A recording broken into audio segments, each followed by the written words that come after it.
And here we are back for some more Zwift Live. I'm OJ Borg, a slightly emotionally sad OJ Borg, because this is the final race in our Tour for All series. Sad for a couple of reasons. One, I think all of the races so far, the previous three, have been idiosyncratically brilliant, really intense racing. Today will be no different because the men are back for the second race of their series as they take on the longest route of the New York City course, the Everything Bagel. And I'm proud of myself for not doing that in a New York accent. The other reason that I'm a little bit sad is I never really nailed my Tour for All catchphrase, which I was basing on the Musketeers, which was going to be all for one, Tour for all. Still a little bit awkward. I'll keep working on it though. You never know. Before the race, maybe I'll nail that down. And if we're talking about the Musketeers, in fact, the Cardinal Richelieu to my dog Tanyan, it's Rhea Hobel. Hey, Rhea. Hey, OJ. How is it going? A little bit sad that this is the last one. I promised I wouldn't cry. I promised you wouldn't cry. No, don't. We can do this. Hold it together, bud. I can. Strong men also cry. The races have been brilliant. They've been so good. We've had courses which have encouraged attacks and long shots and sprints. We've had everything. Yeah, we really have. I think it's one of the reasons why I've really enjoyed this particular series, Tour for All, because the routes and the race selection, course selection has been really varied, which has allowed racers that haven't necessarily come to the forefront in our previous series really shine through. And being able to use the different strengths that each of the riders have has meant that we've seen some really entertaining but also hard-working races going ahead. We wanted entertaining races. We didn't just want a what-off. We wanted entertaining races. And we have seen that from both the men and the women as well. And we've had so many great pro riders who have been leading rides to help encourage donations in the process. Some of the names that have done it, Andre Greipel, Alexis Ryan, from Zwift Academy, Tanya Irath and Ella Harris. We've had Hannah Barnes, Craig Alexander, amongst many more, because this is not just about racing. Of course it is about that, but it's about taking part and encouraging donations for the Tour for All. That's what the Tour for All is all about. Yeah, that's right. And having all of those amazing pro riders leading groups like that has meant that it's hopefully enticed some more of us to get involved. Even you and I raised it, OJ. Me having Don't one. mention it. Don't say it. Don't say it. But there's still time to get involved, isn't there, OJ? There is indeed. Till the 30th of May, that's this Saturday. Run, ride, race the stage. If we manage to get 250,000 people taking part in just one stage, then Zwift will donate $250,000. So it's well worth doing for many, many reasons. Right, today's race, it's a scratch race, which means it's first to the finish line. The Everything Bagel, which I know for a fact, Ray, you've told me many times, you love New York, you love everything about it, and you love this course. You wish you were racing it. Yeah, it's this weird thing that ever since New York has come on as a world in Zwift, I've had a love-hate relationship with it. I think it's one of the coolest worlds. I love how futuristic it is. I love the flying cars. I love the glass roads over top of Central Park. Beautiful. I think it's so cool. But it is beautiful, but it really doesn't suit my riding. I love a solid climb or I love a flat TT, and this doesn't give you any of that. It's up, it's down, it's technical. You never really know what you're gonna get, and Everything Bagel is just throwing it all into one single route. So it's going to be, Interesting, so interesting, especially as they hit that reverse KOM immediately as they start, which means we could be seeing in just a few minutes' time when this race starts. Do you think we'll see an attack straight from the flag drop? I think that's my suspicion, because this has been the series of watching people lead out and attack straight from the start. So that's going to be my guess for today, yeah. Well, I hope so. Before we get any closer to today's race, let's see how far and I've made a note here, the obscenely talented cycling polymath phenom, Tom Pidcock, has come since his first race. To me, I think I've found the discipline of cycling I'm not very good at. I'm not just going to stop having got dropped after 15 minutes. So for sure, I'm going to try and at least get a good result in one of these races. The more that Tom races and rides on Zwift, he's only going to get better and better. And I think it's only a matter of time before we start seeing Tom Pidcock winning on Zwift. First time for these riders out here on this course, and the teams are going to really either have some depth or a solo rider who's going to really try and dominate this race for those points. We have to wait and see how that's going to work out. Pidcock moves up the outside. Oh, is this a big attack by Pidcock? We know the sort of power this man can put out. Still 6.9 watts a kilo, 7 watts a kilo. His heart rate now, 182. He's riding at or near his threshold without a shadow of a doubt. Tom Pidcock has shown his talent for Trinity Racing here out on Zwift right now. He can win on mountain bikes, he can win on the road, he can win on cross, he can win TTs, and it looks, Nathan, as if he's going to coast to victory here. This is superb stuff. You did that the hard way. I mean, we've seen you race 4 times on Zwift, but you went, didn't you? You went for it. I got a little gap and put the power up on just to see what would happen. And then I had like 3 seconds. I thought, oh, well, I might as well carry on here. And then, then I ended up the gap growing and growing. I was like, right, well, I guess I'm committed to this now. So I had to carry on. There's a lot of suffering going on, especially in the last 5K. But did you enjoy the win? I did actually. I mean, it's nice to win a race. You know, it's been a while. Good stuff, Tom. Thanks very much. Congratulations again. Enjoy your warm down. And I said, I hope you got something nice for your tea, buddy. Roast chicken in the oven, I think so. Good stuff. My dad just came up and said there's 10 minutes until tea, so. Well, there you go, Raya. What did I call him? I called him the obscenely talented cycling polymath phenom. And, you know, however good he is, you have to learn how to race on Zwift. He was always going to get good. And he drops that aero power up at the bottom of the climb. Away he goes. Yeah, his timing was everything. It looked strategic. It looks like it was exactly what he was planning to do. And I think this time in lockdown has really changed the attitudes of a lot of our pro riders who are so used to being on the roads in real life, really understand the tactics and strategies that they're employing, but now suddenly are learning about the platform, learning about e-racing, and really understanding what they need to do, because it's a different game being online and racing digitally. And now we're seeing that these no longer are the community riders dominating these races. The pros are really starting to come through, and Breakaway series is what they're now showing. Really impressive stuff. Pros are pros for a reason. Well, one of the things that Tom credited with his win, and we know he's got all the power of a small power station, nuclear power station, was the use of drafting. And it seems that Tom isn't alone with this, and many other pro riders using drafting to their advantage. Drafting in cycling is a tactic and technique used in almost every real-world race. Simply put, drafting is the skill of tucking yourself behind another rider and placing yourself in their slipstream to reduce wind resistance, which can be the difference between winning and losing. Drafting in Zwift is just as much of a key part of racing as it is in real life. Now, as you can see from the wild colours here, drafting zones flare out in a cone behind the rider. Using these cones to keep yourself in the draft, rather than constantly yo-yoing from front to back, means that riders can save up to 20 to 30% of their power. The bigger the pack, the bigger the draft. But even tucking in behind a single rider has its benefits. Although the benefits of drafting in Zwift are slightly less than what you'd experience outdoors, it is of course a bit easier to get in and stay in the draft, as you don't have to worry about bumping the wheel in front. Now, imagine everyone is battling to stay within the bunch, but you could suddenly turn off your draft cone. Enter the burrito power-up. For 10 seconds, this boost gives a rider the chance to make a move without their draft cone, hoping to drop the chasing riders in the process. But riders need to be careful about when they use the burrito, as it doesn't turn off the draft wake from other riders nearby. So riders have to be clear of the bunch before they drop it for optimal use. It's these crucial power plays that can be a significant advantage to riders in-game, as many of the pros have been finding out. Drafting makes a big difference in Zwift. I was at the bottom and I just sort of got out of the saddle and I got a little gap and put the power up on just to see what would happen. I think you really have to learn how to get your place in a bunch to have the biggest drafting effect, because I think that's the key to win a race.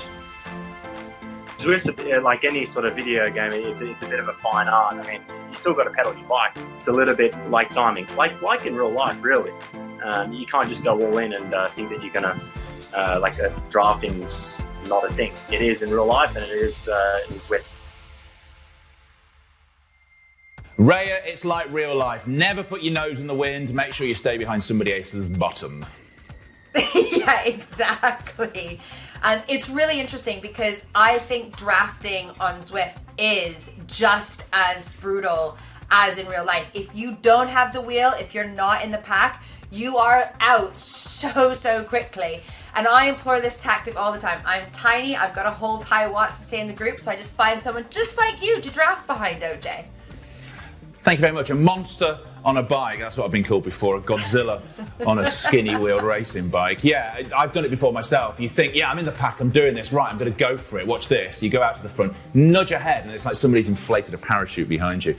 Now, somebody who could have done with some teammates drafting for him is Matt Stevens. He took on today's recon of the route, which is the Everything Bagel. Raya, give me 3 words to describe today's route.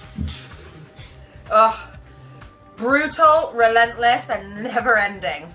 Very good. I've heard it called other things. What was it called? It was called grippy, hilly hover cars. There are other words for you as well. But let's take a look at today's stage with Matt Stevens.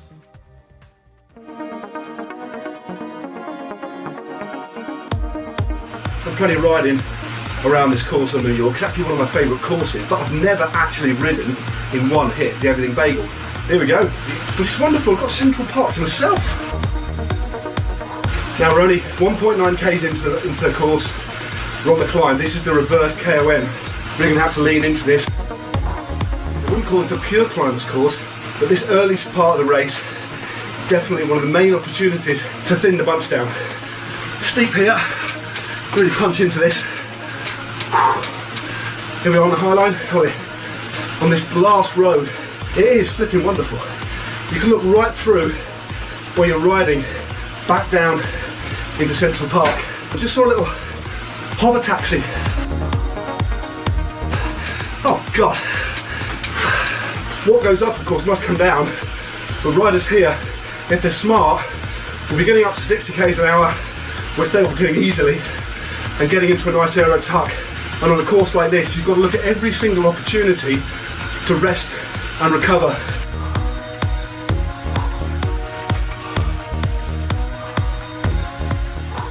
So come back down to ground level. You see the skyscrapers cruising round.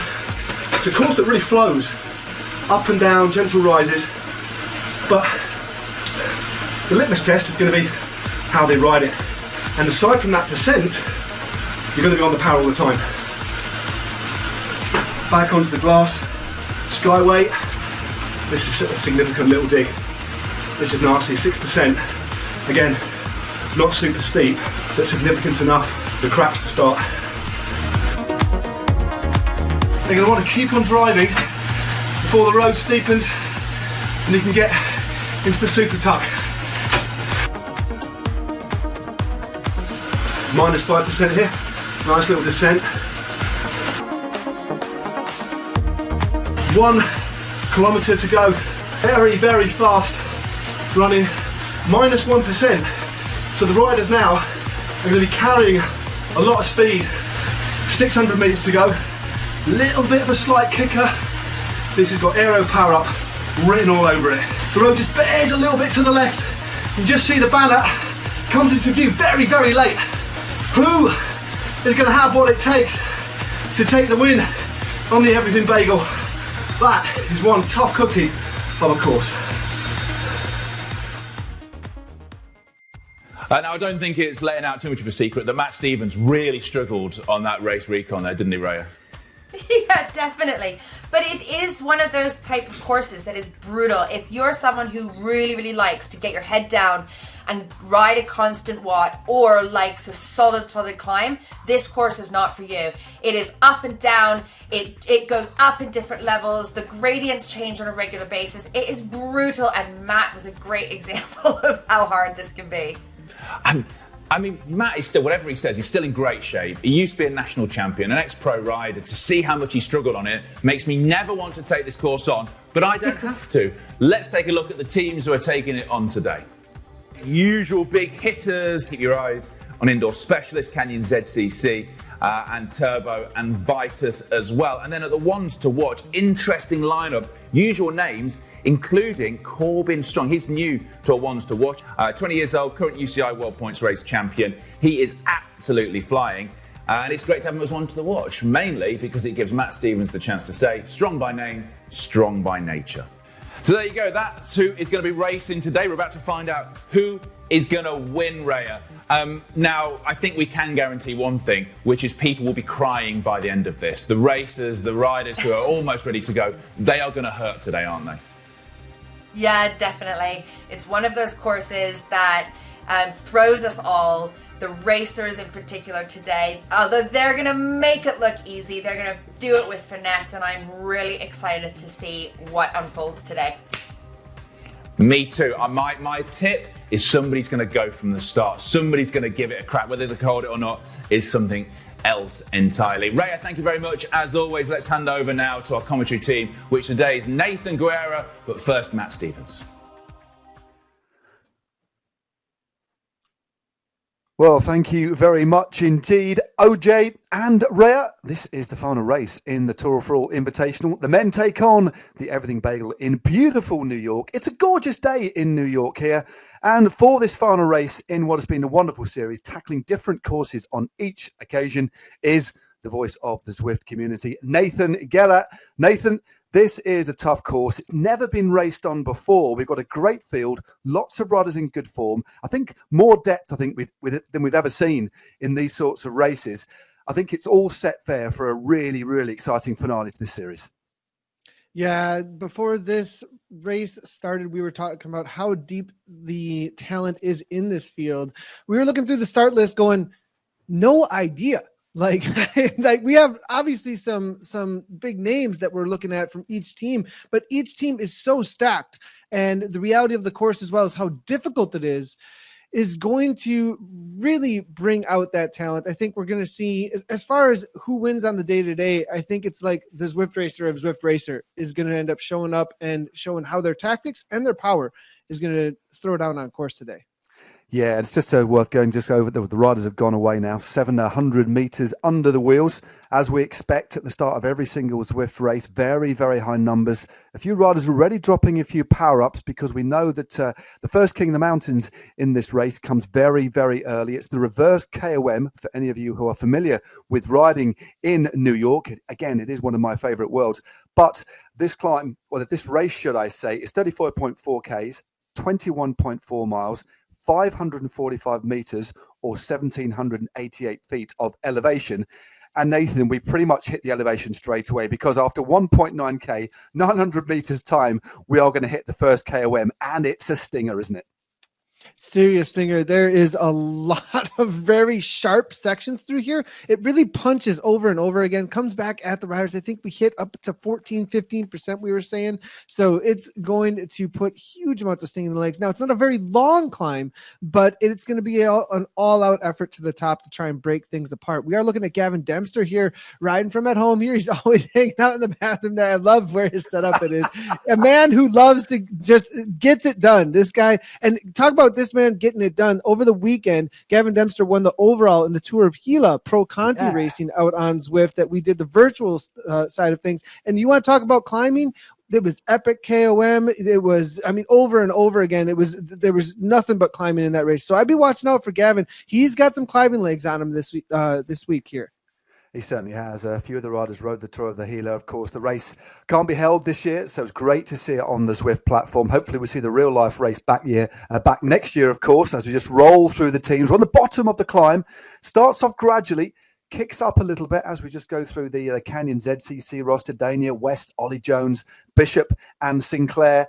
And look at the numbers on the right-hand side already, well into the red. And you've got this little plateau. We'll talk a little bit about the Dutch racing team. For me, Nathan, I think they're one of the dark horse squads. They romped to victory in the team classification just a week ago, didn't they, on Innsbruck? And they had a rider who's in 5th place overall. But let's focus on this climb a little bit, Nathan. It's a climb, I'll openly admit it. I rode this last week. I know that you rode the Everything Bagel the other day as well. I don't like this climb because I can't get into a rhythm. It just comes at you in stages and it's just like hammer blow after hammer blow. Yeah, over and over again. We already see it happening here. Getting into that, we saw 15% gradient right off the bat there for just a moment. We did see Martindale heading to the front there. Callis Esports team. We're going through all the teams here at the bottom here, but I think the riders are just already starting to set up here for this climb. You can see at the front here, the pack is, so what the riders are trying to do is stay as close together as they possibly can. There is some drafting still on this because of how it does punch, as you had said. Then we'll even out, as we do see it even out here. They're going to be staying to the left. They're going to be taking a right here now, off over toward the rest of this last climb. As you can see, this is the reverse around here, and off in the distance there, you can see that top out. And at that very top section, there is this serious kick here. But now we do start the official KO, and we are seeing an arrow power up on the front end of the race, actually, as it looks like that is going to be Dagner here, it looks like, from the Canyon ZCC team. This is a long time Zwift racer, very, very experienced. He's already got a solid little gap here. This may be, now he tends to be a rider that they use to try and instigate the pack, to put sting in the legs. He's kind of a workhorse for them. I think that their favorites on the day are going to be Ollie Jones, Alex West, and he's actually looking here to loosen up the legs and make sure everybody's keeping everybody honest, so that Canyon ZCC maybe later can take an attack on the other side of the KOM. Because staying away against a pack like this, I don't think it's going to happen. He's just trying to make the race very hard. I think I agree with you. I mean, Dagner is a rider that can finish very well. We've seen him lead out. He showed me a very interesting video of one of their lead outs that they did just a couple of weeks back, as we look at the roster of Trinity Racing there. Newmark, Walker, Ben Healy, Sam Culverwell, and Thomas Glowag. Unfortunately, no Tom Pidcock. He originally was going to ride this, but has had to pull out, unfortunately. But just look at the damage here, Nathan. Just looking this wonderful kind of almost cinematic view we've got for the front of the peloton on the left-hand side, and lots of riders already in a lot of difficulty very, very early on, and this is what we expected. But Dagner's still on the front, and this can work in two ways. He's clearly trying to pull this pack out, make it very difficult. But again, if he does, get away and starts to ride away in his own form's a little breakaway, it's not up to Canyon ZCC to do any chasing. So this is a win-win this early in the race for them, I think. Yeah, it is, and we are seeing it do the damage at this point. It looks like maybe I'm looking at about 15 riders already off the back, and with the talent in this field, that's very surprising to see. Into the orange numbers we can see here now. Brandon looking to come across here. It is a 2-second gap, so it does look like this is going to come back together, but it has done a good amount of damage, though, after this initial climb here. As I said, it was going to be a very short climb. We already see the KOM banner here in the distance, as I think we're going to be coming in maybe just a little bit over 2 minutes. This is absolutely fine. Does look like Mottram there from Vitus Pro Cycling. Watch out for them. They are looking to close things down. Vitus is the team I would be watching out for out here as well. Christopher Lynchy with some stage wins over the weekend as well in the Tour of Helix. So very good legs going on Christopher Lynchy. And Mottram's kind of his man that's been working for him recently. So I think he's looking to close things down, or maybe just get involved in what looks to be maybe a break forming this early on. Well, this is a good move here. Still Dagner on the front. That's a good ride from the heavier rider. We've gone over the top of the climb, and there's a bit of a plateau just at the top, so you really need to lay on the power. Then the road drops very, very steeply indeed. Once you kick over 60 kilometers an hour, you can then get into the aero tuck, get yourself a little bit of a rest, time to recuperate after that big effort. Good to see these Dutch riders. It's worth talking a little bit about the Dutch team. Again, we mentioned that they did win the other day in the team points competition. As we see this group now, maybe 30, 35 riders strong, definitely reduced from what we had at the start. But watch out for Jasper Okkeloen. He is the Dutch mountain bike marathon champion. He was 5th last week on the individual race, and he's been racing a lot recently on Zwift. So he's a bit of a dark horse for me. Yeah, we are looking here off the back now. This is going to be a Tico now from Poland now, U19 rider. So a couple of riders have been dropped off. This is just the damage that's been done. They're up ahead. There is a chase group trying to bring back, it looks like, 4 seconds, actually. It's a group that's contained some pretty big names in there. Brad Gavaris is in there. Fisk. We're also seeing Almdahl from Callis off the back. All the big names have made the front group at this point, though, it looks like. So it looks maybe about 40 riders have gotten away. They still need to close things down, though. You can see just behind Mottram here. There it is, right there. So that group just barely getting back on terms. They're still having to put out big watts, though, on the front. They're 6.47 watts per kilogram, trying to get in the super tuck. They have to close this down. couple of matches burned here at this point just to get back on tours. We're actually seeing a drafting power up, and very rarely is the drafting power up used it's a power up once in a while that you're like, oh, I'm so glad that I got this. And I think at this point, the riders that were in the chase trying to bring things back, we're so happy to have that power up there. Things all back together. Looks like 40 riders or so have gotten away here with the break situation. Yeah, about 40 riders out in front. Martin Vang, the cyclocross specialist, former Norwegian Zwift champion, Atle near the head of affairs over the last year or so, has been very, very aggressive in racing. But that's really interesting there, Nathan. You're talking about using the draft power up and the aero power up. You can actually use that power up when you get in an aero tuck to increase your speed even more. So if you are doing 60 k's an hour and you want to go even quicker without pedaling, just use the power up when you're going over 60 k's an hour, and that can help shut the gap down. But you don't see it used very often. And I was doing a bit of deep reading online to kind of look at a little bit more about how interesting these power-ups are. But everybody's getting wiser and wiser, and it's making the racing even more exciting. The use of power-ups and the way that riders are using them at unorthodox times as well. We are seeing a break here. Now, Ollie Jones went off the front about 7 watts per kilogram, and then it looked like, I believe the BRT rider that went across was Martindale, and he used a burrito power-up in order to make sure there was no drafting from the pack, because that's really what it's all about, is making sure that that pack is not hanging onto your wheel when you do attacks like this. And this is interesting. I was expecting it maybe just to be a KOM party over and over again, but the reality is they're just making it hard at every section they can do it. So, and it looks like Ollie Jones was the instigator. So Canyon CCC has shown up with some tactics, and it looks like the rest of the pack is willing to play. The moment that Ollie Jones went off the front there, they responded. Dutch Racing got involved. Zwift Poland got involved as well. BRT, indoor specialist, but Dan Fleeman's there as well. Now Ollie continues on at 6.7 watts per kilogram, looking for another gap here. So Canyon CCC, I think they're showing up and they said, here's the riders that we want to make this difficult. Who's going to be the reserve rider then? Because that's what they're doing here. They're just making it as hard as they possibly can and working for one rider. And if it's going to be anybody, I think it's going to be Alex West, because he's made this group and they've sent Philip off the front. Then they sent Ollie Jones off the front. I think Alex is going to be the next one to be looking for. Yeah, it's an interesting move, that. And what you got to look at is the psychology of riding hard out of the blocks over a climb like that. If you've made that sort of effort, you've managed to make the cut, as it were, the last thing you want to do is not ride and keep the group going. Back off and let everybody who's got dropped but get back in contact. We see that IRL in real life as well, and it is the same on Zwift. Just look at Andrzej Poczko there, second place in Innsbruck, the Polish rider, looking very, very focused, in great form at the moment. He's going to want to keep this going as well. He was one of the riders right at the front of that little move that goes over the top. And at the moment, Nathan, everybody in this group on this very, very fast section, we're still not off the glass, actually. We're still not off that higher road yet. But soon, in about a kilometre or so's time, we'll drop back into Central Park for the midsection of this race after this little kick up here. But yeah, fantastic stuff. And this, as you mentioned, you went through all the names. All of the favourites are, I think, in this group at the moment. Yeah, Andre is actually a rider who really surprised me in that last race, coming up over the top of that KOM after party in Innsbruck, man. It was absolutely an amazing ride from him. I'd be watching out for that rider, actually. He was definitely on a short list of riders that I said, look, this one has some power on a climbing stage like this.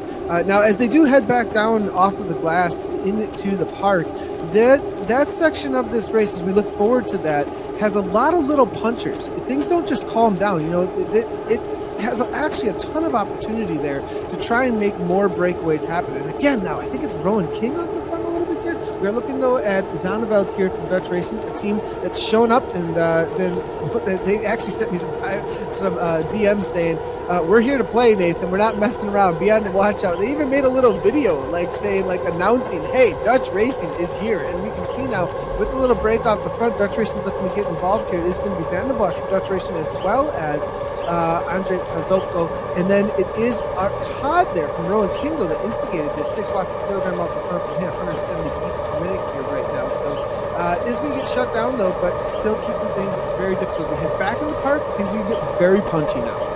Yeah, 9.6 Ks under the wheels now. Back into the park, as you said, this little group moving very, very swiftly along. You just look at the stats here, just staying in this group, just 10 watts a kilo.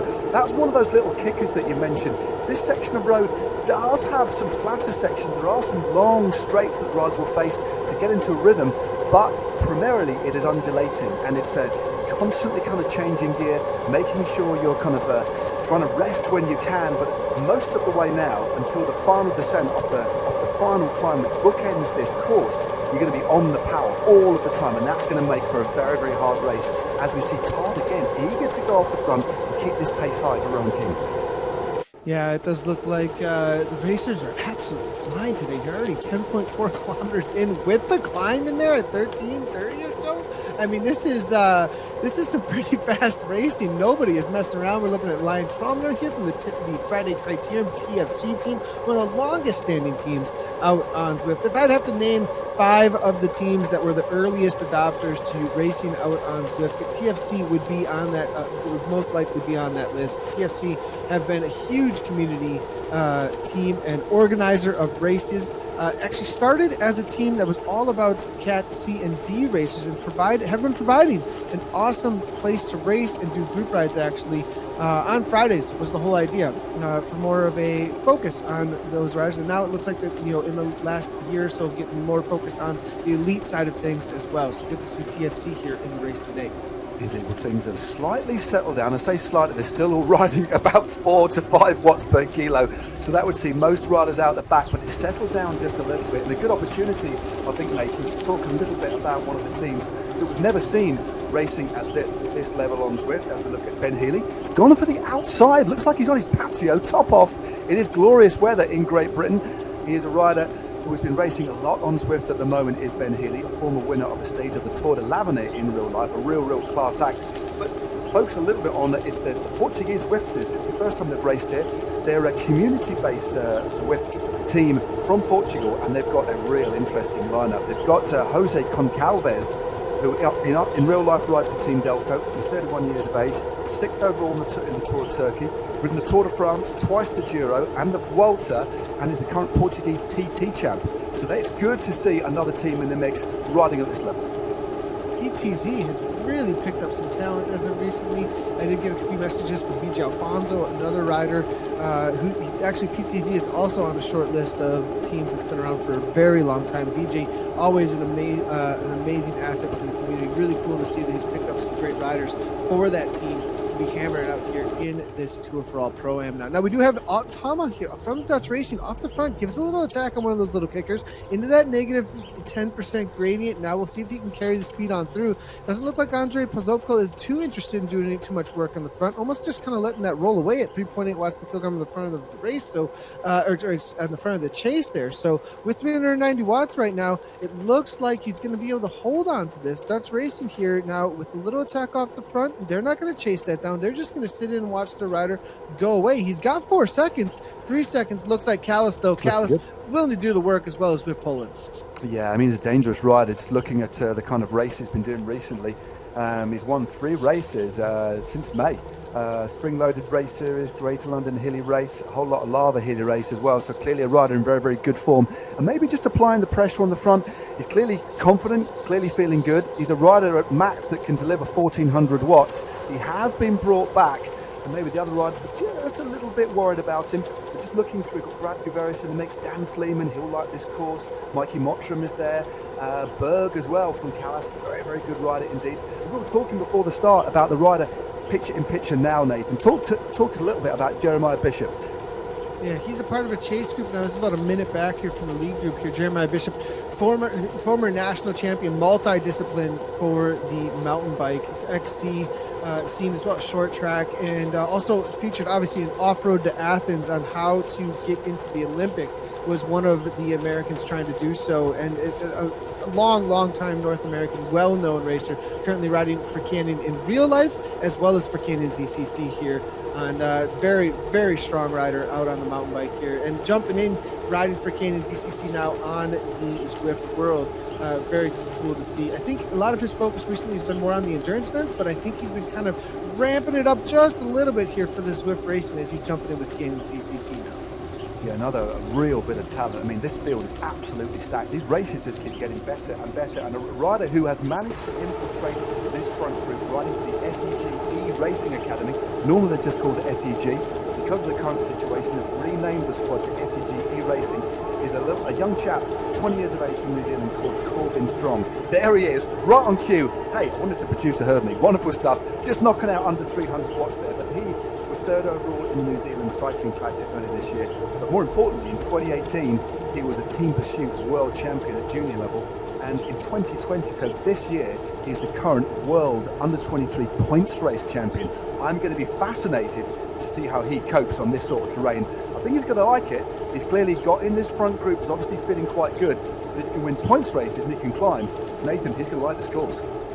Yeah, and it looks like he does have some teammates for support there. I'm seeing at least 2 other jerseys there from SEG that have made this front group. So, and it looks like he's been sitting in pretty well here. I see him right around mid-pack or so, 4.1 watts per kilogram, 166, 165 beats per minute. I think he's got a lot to work with here within this pack. I mean, the reality of how fast these boys have been going and being able to recover that quickly, definitely be watching out for him for a turn of speed, because we've seen on this course a turn of speed for if he can make it over this second KOM, that's what's going to be about for sprinters or people with a super solid kick, is that making it over the top of that next KOM. After that, the lead into this sprint finish is slightly downhill, actually. It really favors a pure sprinter as long as the lead out train doesn't absolutely break them coming in. So we'll have to see how that works out. I'm definitely watching out for Strong for the win out there today.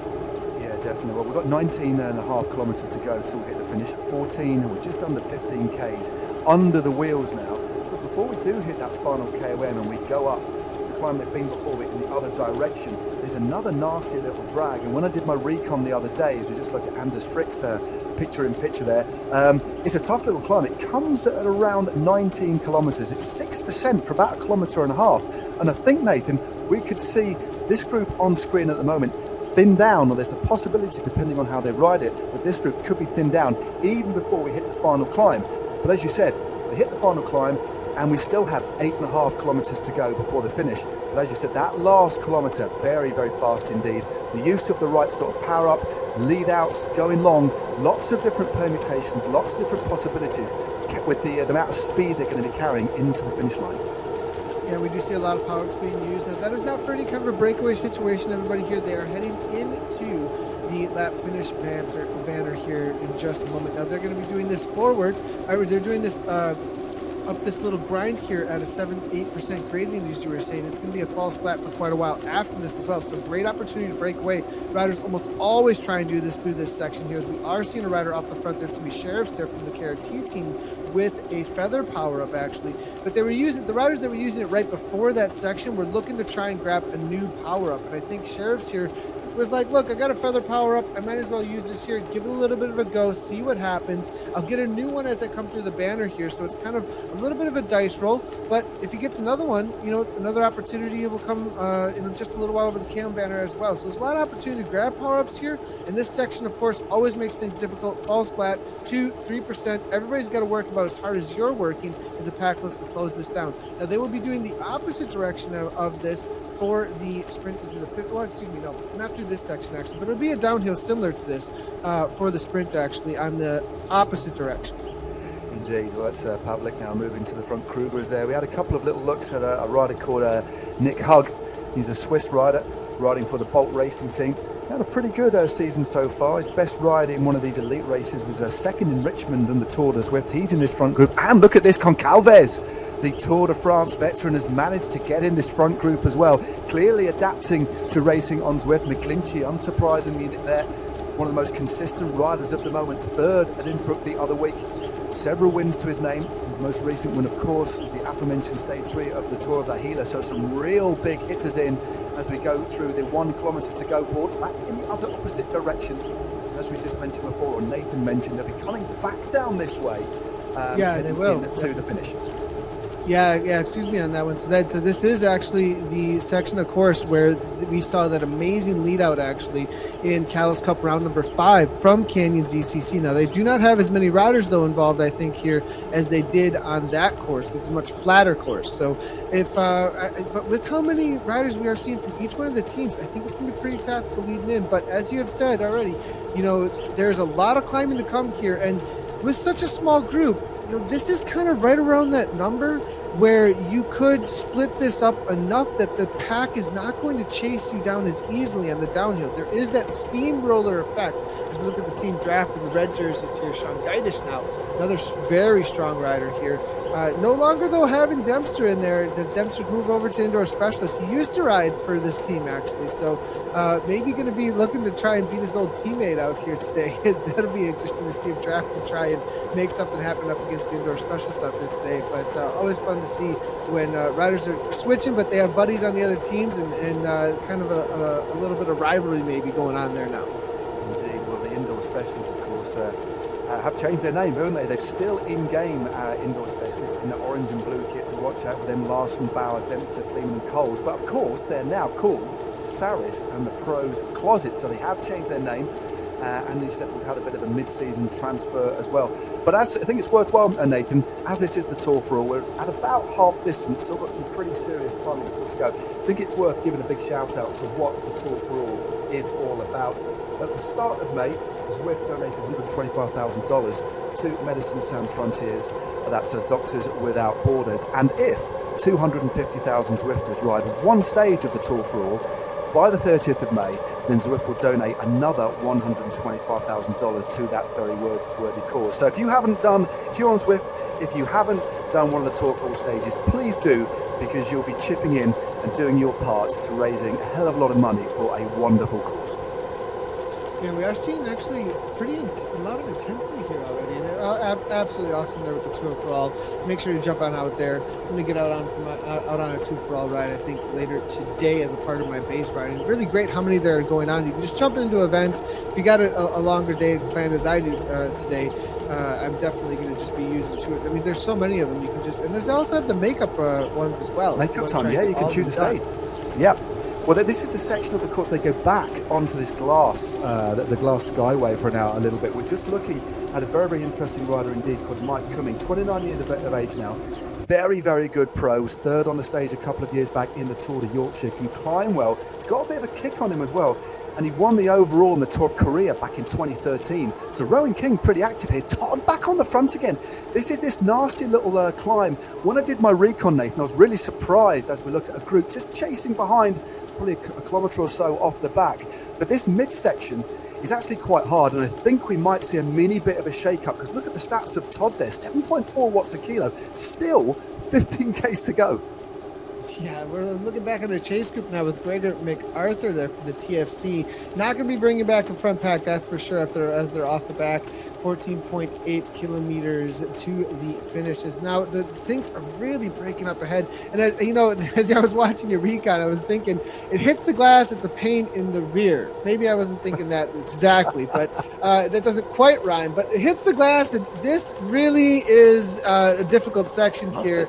Every time that we hit this transparent road, it just heads uphill. And Adema there from Dutch is following up with Todd there. And Mottram, man, beat us, he's kind of played second fiddle over and over again to McGlinchey, and maybe not today. I think Mikey Mottram wants to get something for the red jersey out there today, and he's going to know Rowan King as well. They raced Pro Conti together, and I have a feeling that these two off the front are familiar with pounding watts out on the hill climbs here. 428 watts from the Rowan King rider. Really starting to break things apart a little bit behind. It is starting to snap. There's one rider falling off, so obviously things have gotten very difficult here. Yeah, that was a really good move, a good tactical ploy, and as I was thinking, as I was riding that section, which did catch me by surprise, it's not part of the New York course that I normally kind of ride, so when I did the Everything Bagel, I thought, wow, this could be not the most critical section of the race, but just another opportunity to shake things up. And looking at some of the numbers here of riders who are on the front, just trying to maintain their position in this group, just shows how hard these riders are having to work. And you are right, Nathan, one or two riders have just lost the back of that group, and when you lose contact on Zwift, once you haven't got the benefit of that draft, it's so difficult to get back in contact, as we see Harrison Wood, a very, very classy youngster from the United Kingdom, powering clear for SEGE Racing now. 194 beats per minute, obviously not taking it easy, 6.7 watts per kilogram. And after the snap off the back there, we did see, I believe it was one of the SEG riders that went off the back, actually. So, no, it was Trinity. It was actually Trinity, Gloag went off the back, actually, by about 9 seconds. Now, Dempster actually on the back here, maybe suffering a little bit, 174 beats per minute as well. So, SEG maybe tasting a little bit of blood in the water and wants to attack here.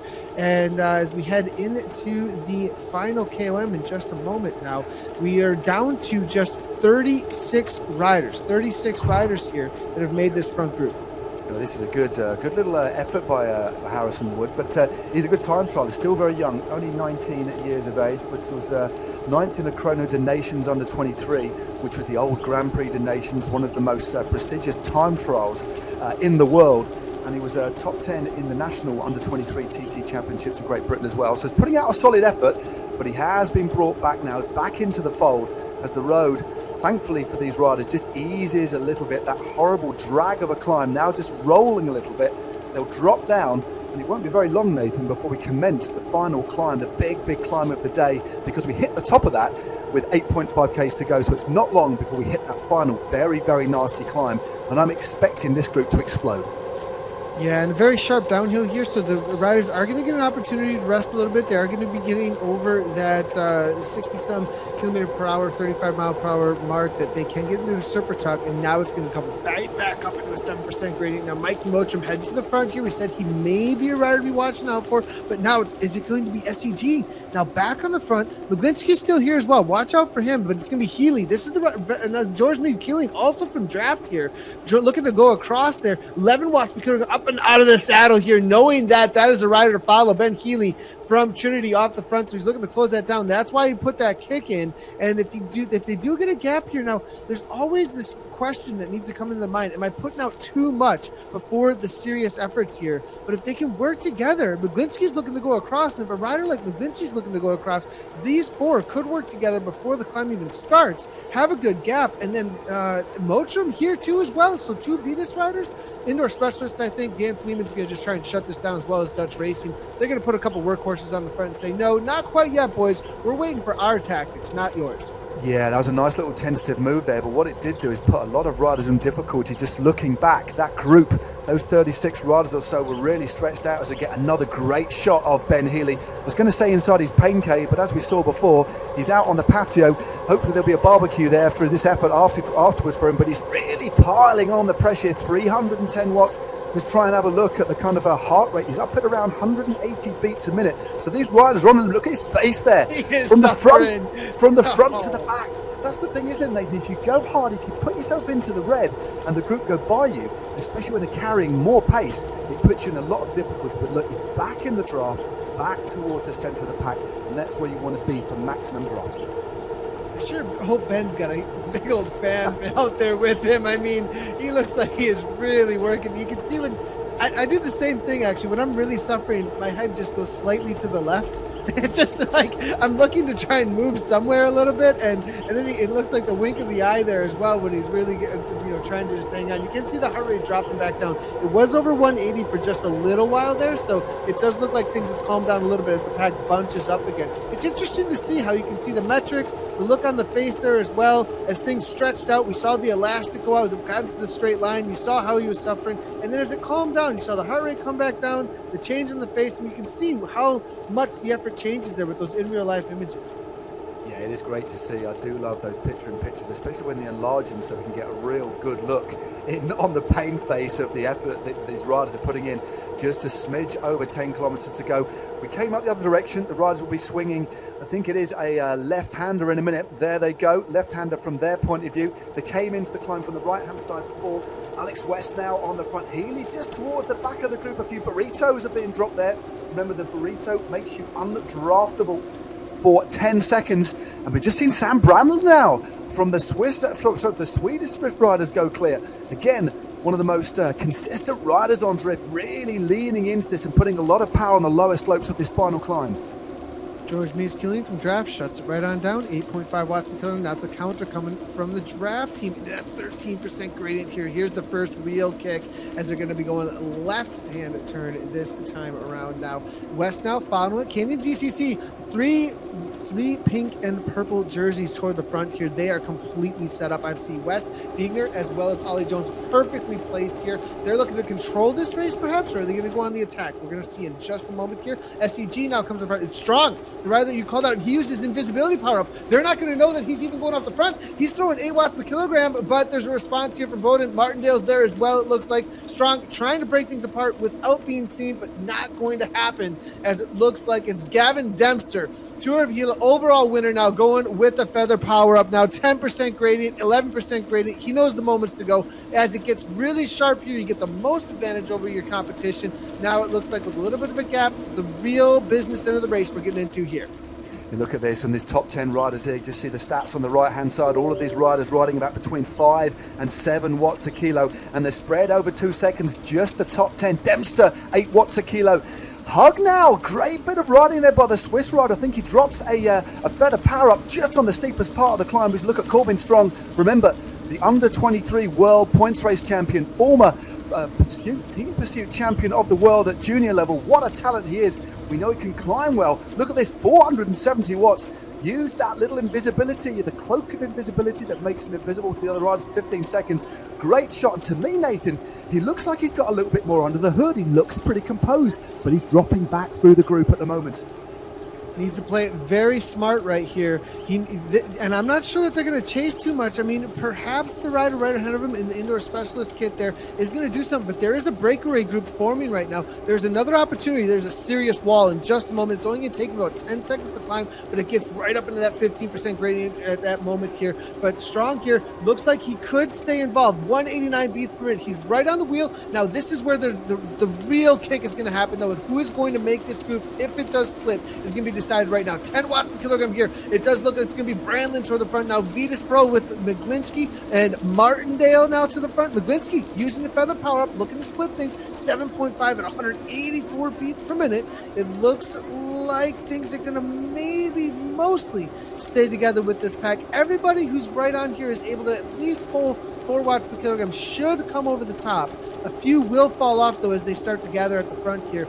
There is a deciding moment right now for, it looks like, Dan Fleeman, Norin, Ben Healy, and Todd, because the pack is rolling away. If they don't have a kick, Norin looking to go across from SC because McGlinchey is pressing on. There are some very, very good riders. Look at this, minus 14% here.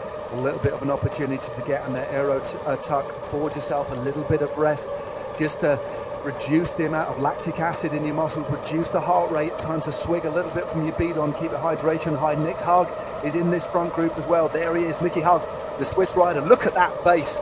That is focus. That is confidence. That is concentration.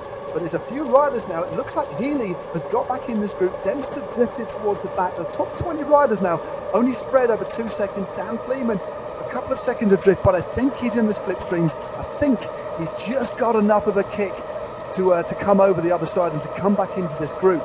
But they're going to have to throw down like 10 watts per kilogram right now, as soon as it flattens out, or they're gone. If they don't do something right this second, Dan Fleeman, Ollie Jones, Ben Healy are out of this race at this point unless they close it now. And that's just my opinion. I mean, I may be totally wrong, but from watching this right here, unless that group ahead calms down and they start looking at each other a little bit, there is a breakaway. Well, not a break. There's some serious riders that have not made that front group at this point. And I think some of the other teams, Canyon TCC, have nobody in that chase of 4, and they have a lot of riders up front. They're going to try and work, I think, to hold off Fleeman as well as Healy. Well, Fleeman hasn't managed to get back. The gap is opening. It's opening slowly.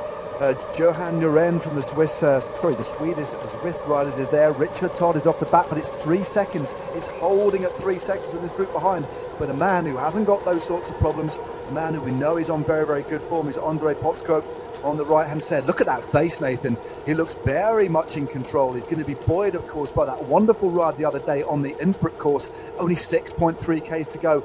And the gap is opening now. Healy and Fleeman are at nearly 4 seconds now. You said they had to make that difference quickly. They might have even to sacrifice a power-up and work together. 3.5 seconds. They're dangling off the back. They must be in absolute agony now.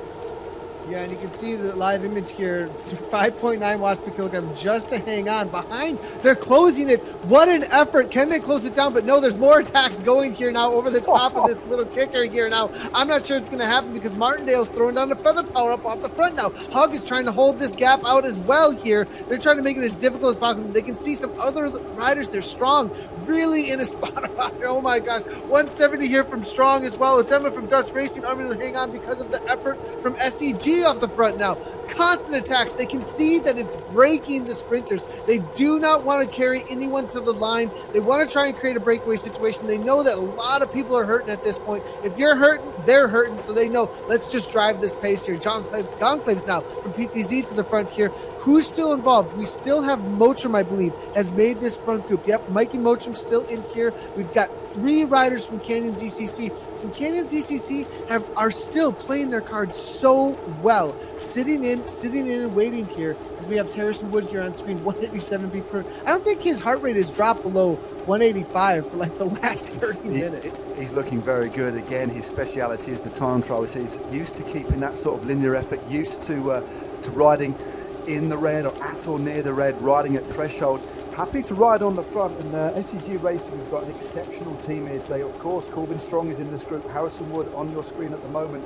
They've got Marco Frigo, and also who's the Italian under-23 road race champion. But Wood drifting off the front. He's happy to keep this pace high. And that could be an instruction, given the dangerous riders off the back now, because Richard Todd and Dan Fleeman and Healy, they're now at 11 seconds, and only putting out kind of 4 watts a kilo, which is a watt per kilo less than the riders out in front. I think it is game over for those riders who I thought would be in the mix. Yeah, 11 seconds down for that group.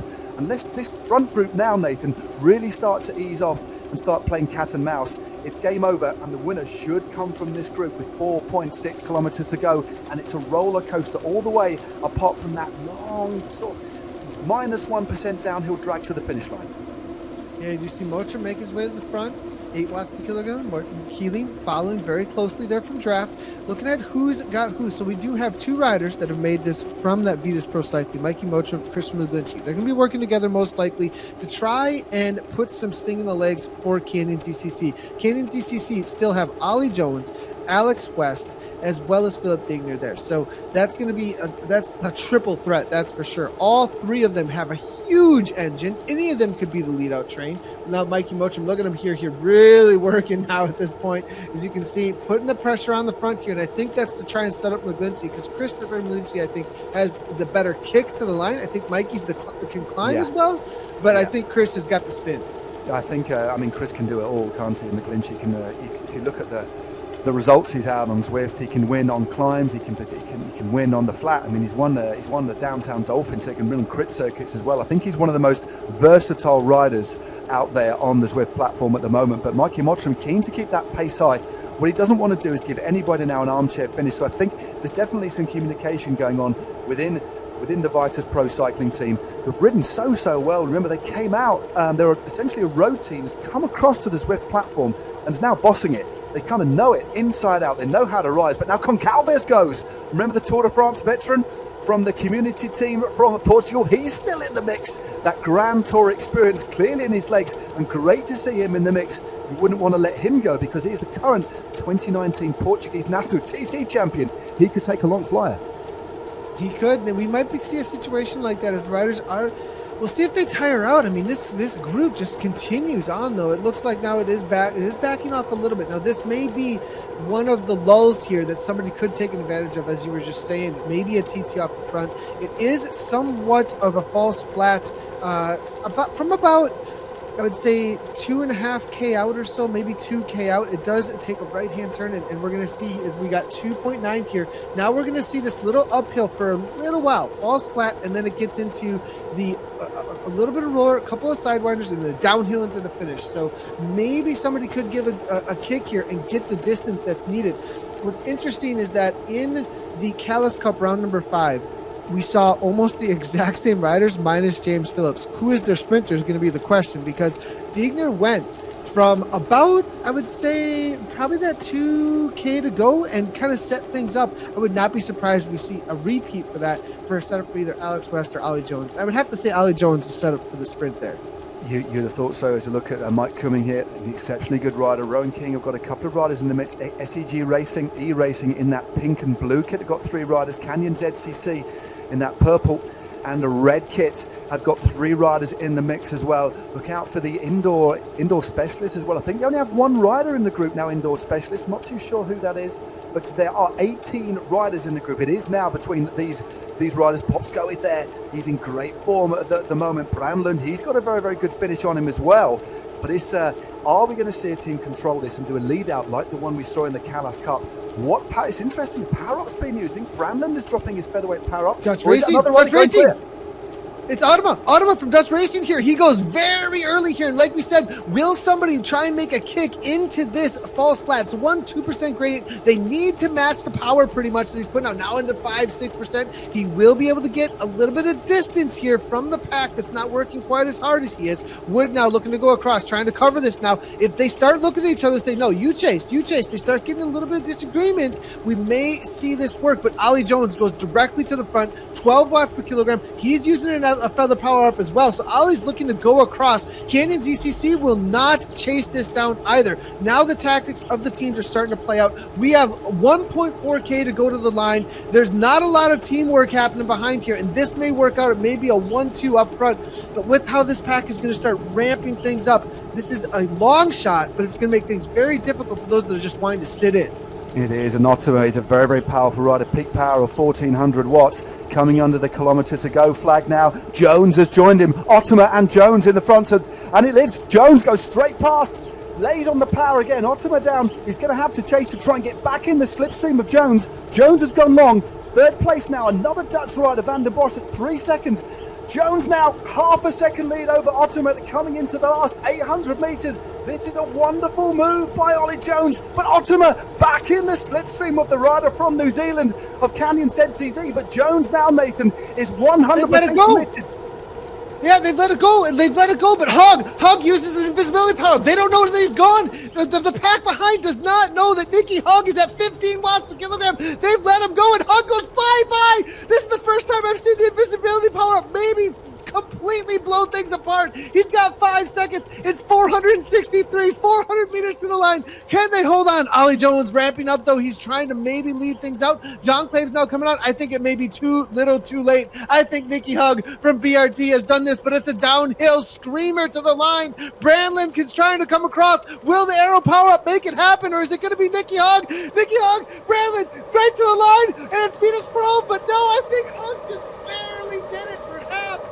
It was right there. We're going to have to go to the photo finish. Chris Lynch, he trusted for that final kick in the last 200 meters, but it looks like maybe caught out by Brandon and Hug. Not sure which one took it. I think it is. It's Nicky Hug. That was an amazing victory. That was I've not seen a finish quite like that. 7 100s, Matt. Like, not much in it at all. There we go.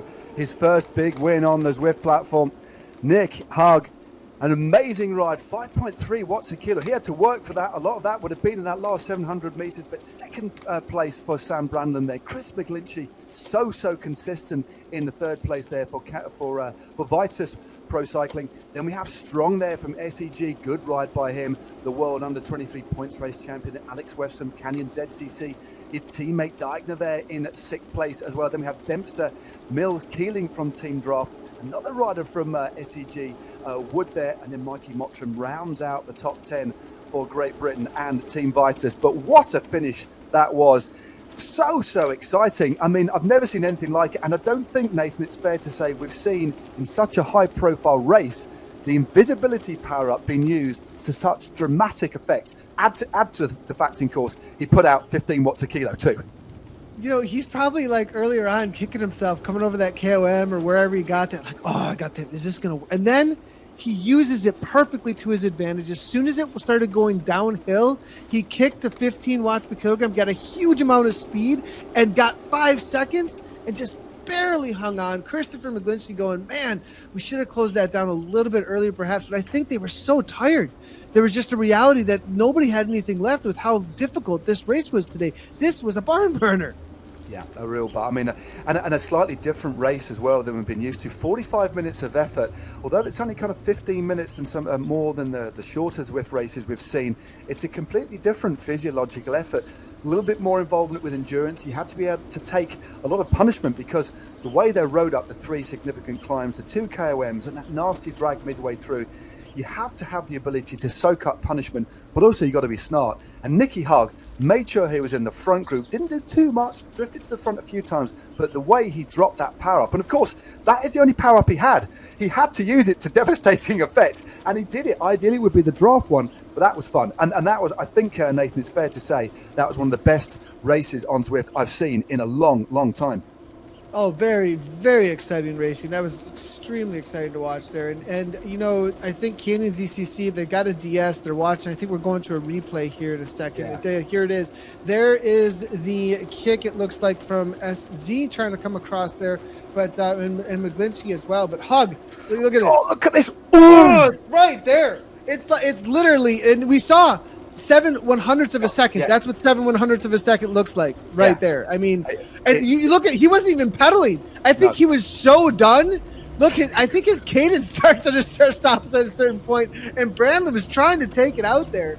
But amazing result there. And you know, I think Canyon ZCC, with their DS in their ears, they were thinking, as well as Christian McGlinchey there, how are we going to close this down? How are we going to make sure to control the race? The invisibility power up, you know, Hug had Martindale with him only there. I'm not sure the communication was at quite as well as between those teammates. And I think there's just a reality. You couldn't prepare for that. The invisibility power up completely changed what the tactic was.